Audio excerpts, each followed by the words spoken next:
But yeah, so one other topic we wanted to touch on was that you called out by name last week on our show, Tink. We had Jon Sikura. You hit the big time. You thought the internet was the big time in social media, but you come on this show and all of a sudden you got a target on your back. Yep, the big wigs are coming after you. So Jon Sikura was on our show last week. We had a really good conversation with him about some of the problems and potential solutions in horse racing. And he mentioned you, and he said he was very crediting and very gracious to you in terms of thinks you're an eloquent guy, smart guy, obviously. But he suggested that all you do is complain, basically, and don't give solutions to the problems. So the floor is yours. Like, how would you like to respond to that criticism from Jon Sikura? Thank you, Joe.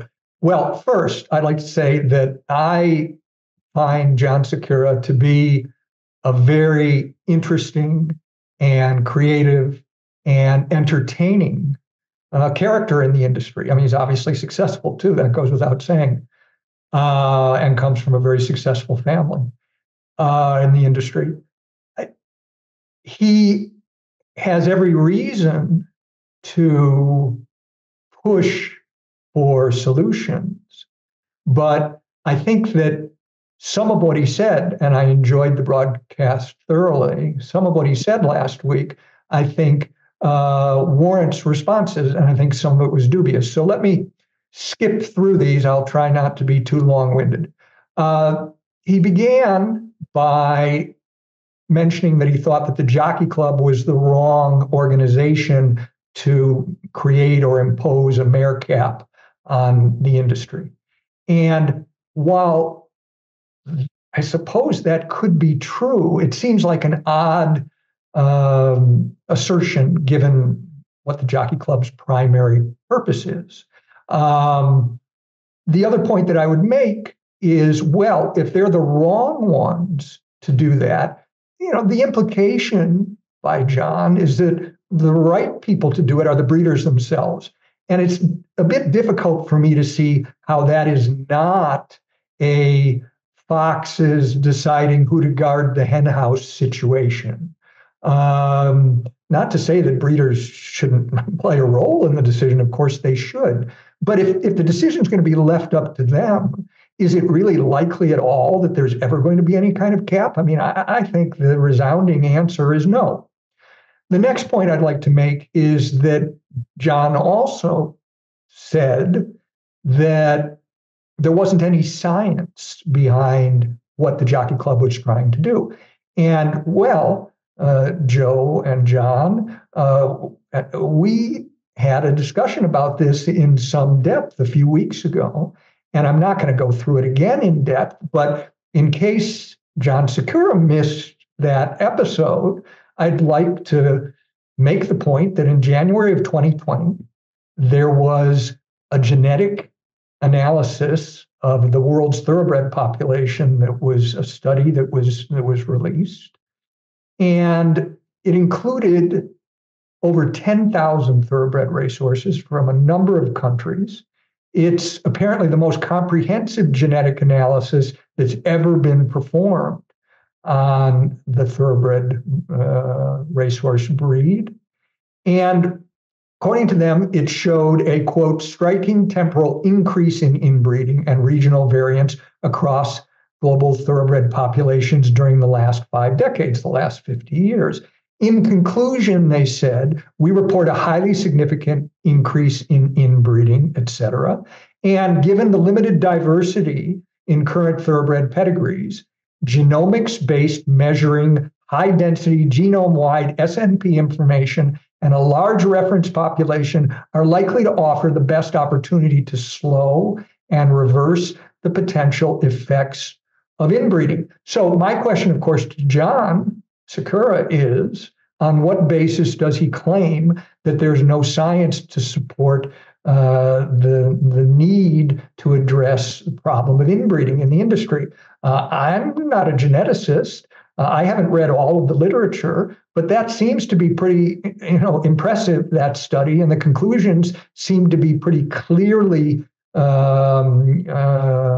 articulated and meaningful. So I'd be interested at some point to hear why Jon Sikura doesn't think that the science backs up the need for mare caps.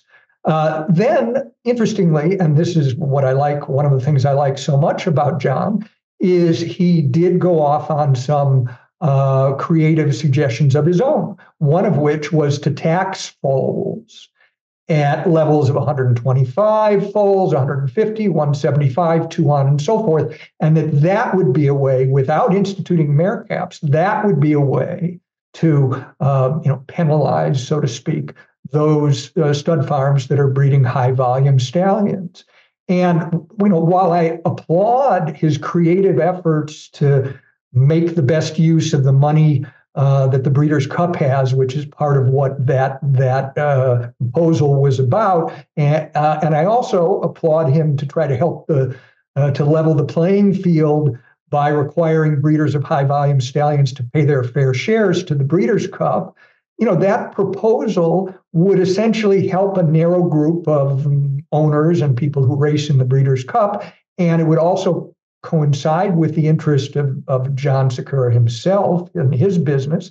And by his own admission, it wouldn't address the mare caps or have any impact on high volume sires or related genetic issues. So while I think that his proposal of taxing relating to the Breeders' Cup, taxing on higher volume stallions, is very interesting, and it may be a valuable thing to do in the industry, it doesn't really address the mare cap issue. He also had an interesting proposal about so-called golden ticket, where one race every Breeders' Cup, there'd be an additional $1 million from the Breeders' Cup fund added to the existing purse. And that would be a fun and interesting thing to do. But again, who are the ones who benefit from that? The owners and the breeders who are his customers, coincidentally. And I also have a bit of a problem with it because it's sort of the lottery mentality. I mean, 1 or 2 or 3 or 5 million isn't enough of a purse to get people excited about these races. I don't think another million, should be added to that. I think more money should be spent in other ways to help the industry in other ways. Jon then talked about super trainers. He admitted that it was a problem, which I appreciate, but he essentially said there's no way to resolve it, or wasn't aware of any way to resolve it. And then we get to what he said about me, and not just me. He wasn't just criticizing me. He was saying that those who articulate, whether they're eloquent or not, those who articulate criticisms, those who are critics of the industry, aren't helping, basically, I'm paraphrasing, they aren't helping unless they're providing solutions or offering solutions. And so I want to say a few things about that. First of all, about the notion that criticism, well-founded, well-articulated criticism, is not valuable without solutions. Well, I disagree with that, and here's why I disagree with it. It should be obvious that without well-founded and clearly expressed criticisms, the pace at which such problems are addressed, let alone resolved, tends to be glacial in this industry. I mean, until social media gave voices to many of the critics, the racing industry had dragged its feet for literally decades on important issues such as wagering reform, breakage, for example, aftercare, which is suddenly a big deal. And we're all glad that it is. But do you think it would have been without the critics banging away online, without necessarily having a clear solution? They've been holding up a mirror, essentially. And it's important to do that. Lasix is another issue where progress has been made, et cetera. As for my personal contributions, I'm not claiming to have made any brilliant contributions to solving these problems. But in fact, to be fair, and because Jon apparently isn't aware of it, I have made a number of efforts to offer suggestions for solutions, and I'm just going to run through a few of them. Not to be defensive, but because I think that these are things that are worth talking about. Reduce the graded races.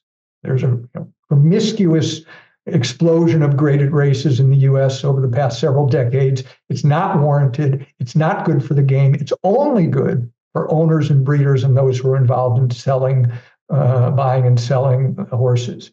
And this is an example of a change that would benefit both the breed and the game, but it would also, at least to some extent, potentially adversely impact the bottom line of breeders like Jon Sikura.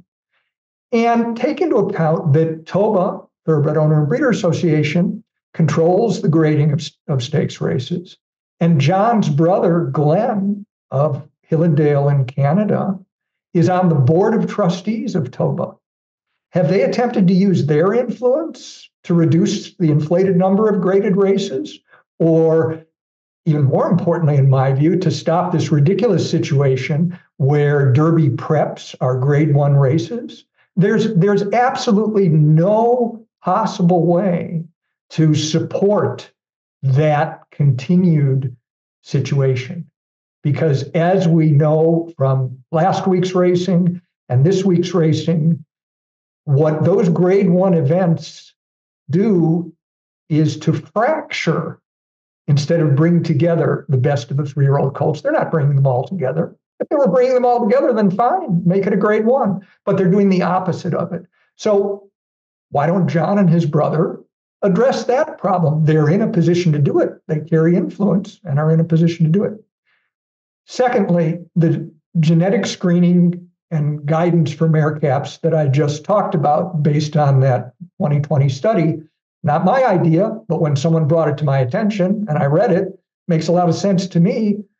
Does Jon not think that might be a viable solution to do genetic screening? And when we see too strong of a pattern of inbreeding, then the sires that are responsible for that inbreeding, maybe caps be put in place on those. I'm not sure why that wouldn't be a good first step toward a solution if it's not a solution in and of itself.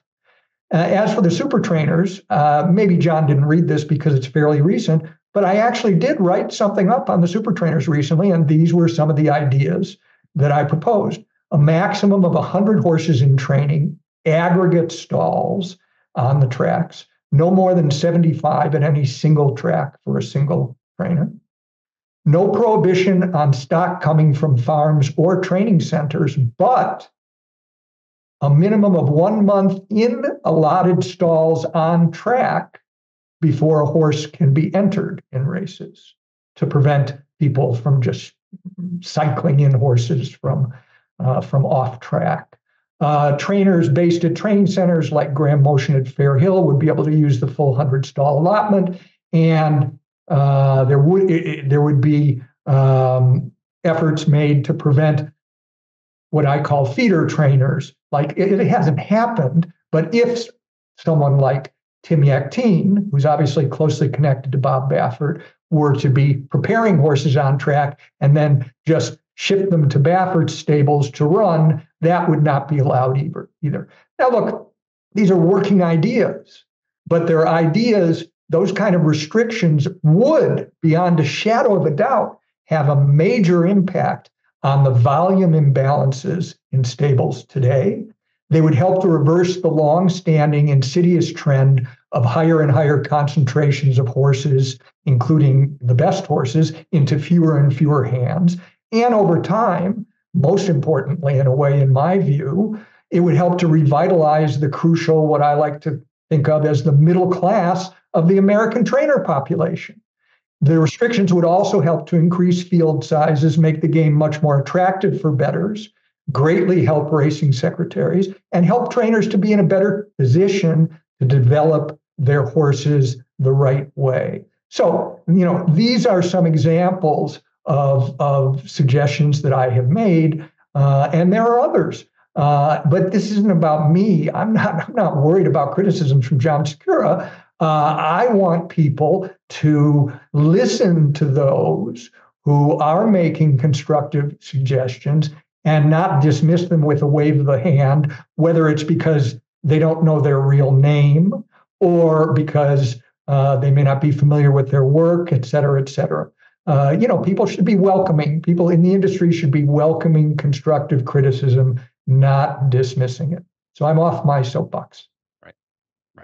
No, I think those are some excellent points, Tony, and that's one of the reasons why Joe and I have been so appreciative of you being on the show with us and of talking about some of these ideas and banting about, because Joe and I have very different viewpoints, vantage points, I should say, on a lot of these topics, and you're able to bring in additional credibility and fill the gaps of some of the things that maybe we don't see.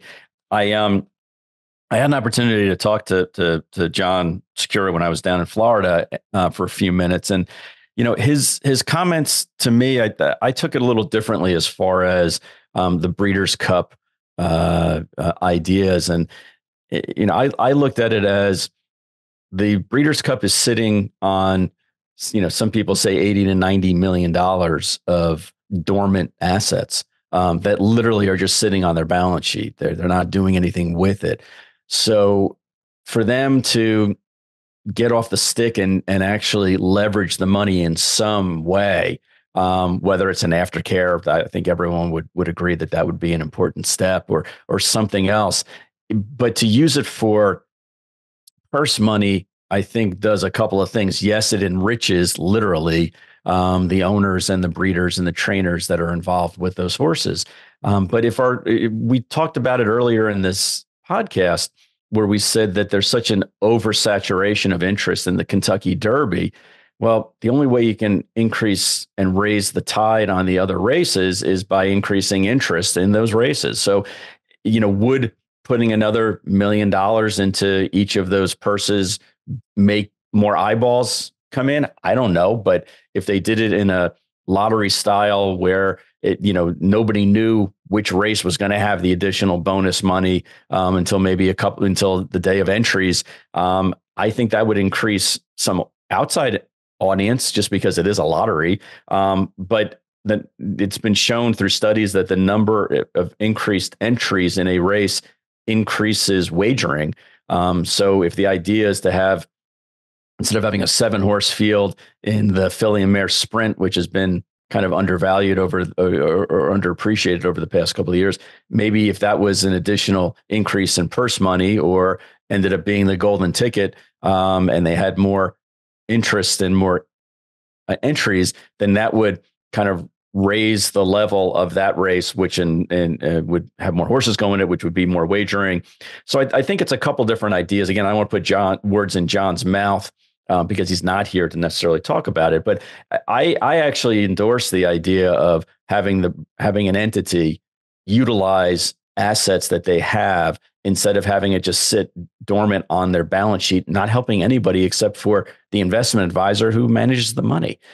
So I'm very happy that we're having these conversations, whether it's your ideas, which I think are outstanding, or Jon Sikura's ideas, which I think are also very creative. We've all agreed that we need to have some communication and some kind of momentum to make this industry go forward, because otherwise, if money is dormant and energies are dormant, then we're going to go extinct. I think, Jon, that we're on the same page, that dormant money shouldn't be left dormant. It should be utilized. But here's where I don't know that we differ, but here's how I would think about it differently. Instead of further enriching purses that are already very high, why not use some of that money to create a series of races and promote a series of mile races on dirt leading up to the Breeders' Cup Mile, and help to reduce the pressure on the Derby, where many times milers are inappropriately sent to that race. If there were big purse mile races like the Guineas elsewhere, and an exciting series of races, that to me would be a tremendously positive use of excess funds. Absolutely. And the key is to get enough creative entrepreneurial people together to help push this boulder up the hill. And I think what you said before is very appropriate. And it's not just to sit on the sidelines and throw Molotov cocktails at people that are trying to be creative and come up with it. There's no perfect solution for any of this stuff, but we need to have some thoughts and some plans, actually set into motion, because otherwise we're not going to be around very much longer. So I can't thank you enough, Tony, for for not only saying what you've been saying online for years and years, but then coming aboard and educating. Joe's already smart, but educating me on so many of these topics, because it makes me think about things differently. And that's really the most important aspect of all of these conversations and of Think Tank, is that, there are solutions. There are very smart people that are around here. Maybe they're coming up with solutions. They just don't have the soapbox to be able to promote it from. We're always happy to give Tink that soapbox. And I agree with your assertion that not every criticism has to be paired with the solution. Sometimes the criticism in itself exposes things that lead to solutions. So, Tony, it was great to see you finally, and great to talk to you as always. And we'll bring you back on real soon. Appreciate the time, brother. Thank you. I look forward to it. Great to toss things around with you guys again. Always. Thanks.